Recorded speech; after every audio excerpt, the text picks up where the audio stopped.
د ټولو مشرانو ته کشرانو ته دلته په دې امن کانفرنس کې په راتلو هرکلی وایم.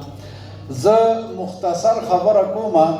نن د قبایلي سیمې د وزیرستان نه واله باجوړه پورې دلته ډېر خلک راغلی دی او د دوی همیشه چې مولانا صاحب کله راغوښتي دي را رسېدلي دي که بلې پارټۍ مشرانو راغوښتي دي را رسېدلي دي سره دغه خپلې غریبۍ خو دوی دا ګوري چې آیا ما ته به دا امن په څنګه راځي. داسې ده که نه ده؟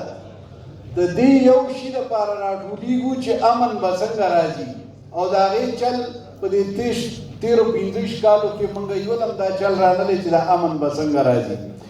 دویم 2018 کې چې موږ قبایلي انضمام وشو د هغې نه پس هم په موږ کې په کشرانو او مشرانو کې یو ډېر خلا دا راغلی. یو به ویل ښه وشو بل به ویل بد وشو.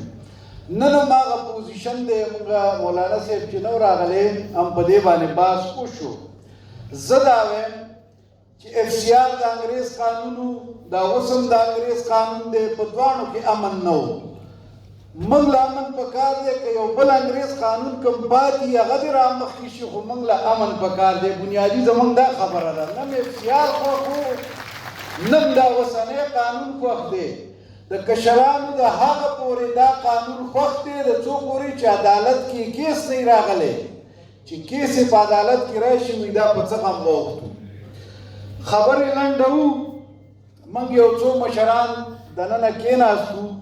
موږ ټولو دا خبره قبایلي مشرانو دا وتړله. مولانا صاحب تا ته موږ دا یو سوال کوو دا یو ریکویسټ درته کوو چې څنګه د دې مدرسو دپاره دا پاکستان داسې وخوځاو. دا پاکستان دې داسې وخوځاو موږ له چل نه راځي. دا پاکستان موږ له وخوځاو امن راله راوله. او دا خلک نن خو دلته لاس هم پړقه هر څه کوي. په الیکشن کې تاله ووټ نه درکوي. هلکه تاسو ولې ووټ نه ورکوئ؟ ستا جواب ما کړی مولانا صاحب. ما زمونږ په اخرو کې چې کومه غوا کومه میښه ښه شوده نه کوي موږ کل ورکوو لږ بوس ورکوو. تاسو په دې وخت کې په جذبه کې وئ خو د الیکشن په وخت کې هم دا جذبې ختمې شي.